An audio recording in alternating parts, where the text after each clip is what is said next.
Morning mga kadigas, luto na naman tayo. Lagyan natin mekos para masarap. Tara! Morning mga kadigas, ang luto tayo ng eto, dapat gawin mekos para masarap.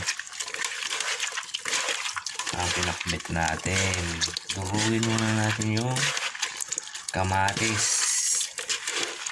para pag naluto ang sabaw niya mapula, masarap. Ayan. Pag nadurog na, durog ng ganyan, lagay na natin yung sibuyas at luya. Ayan. Tapos yung mga sahog. Ayan. Halo-halo. Ayan. Mga sahog na nasarap na, lagay lang natin lahat. Ayan. Ayan. Tapos lagay na natin yung mga gulay. Ayan. Ayan.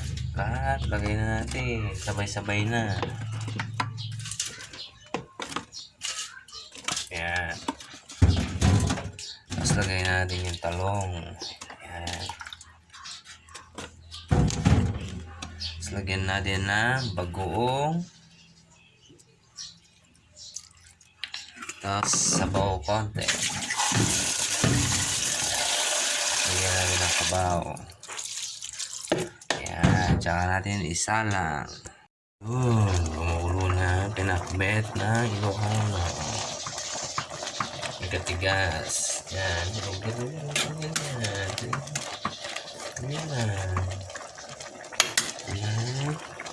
Ayan. Ganun lang natin ulit.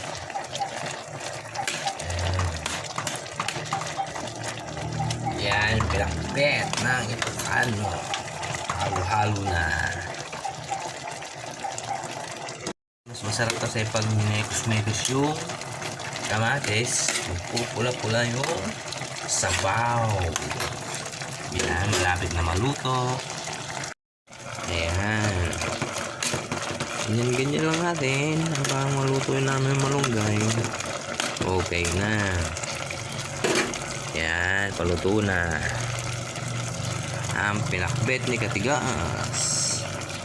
Mas masarap yan pag maluto, lagyan ng mantika. Ayan. Use oil para masarap yung pinakbet. Ayan o, pulang-pula. Ayan yung sabaw niya. Kaya pinemekos-mekos yung kamatis. Luto na mga katigas. Thank you for watching, Katigas.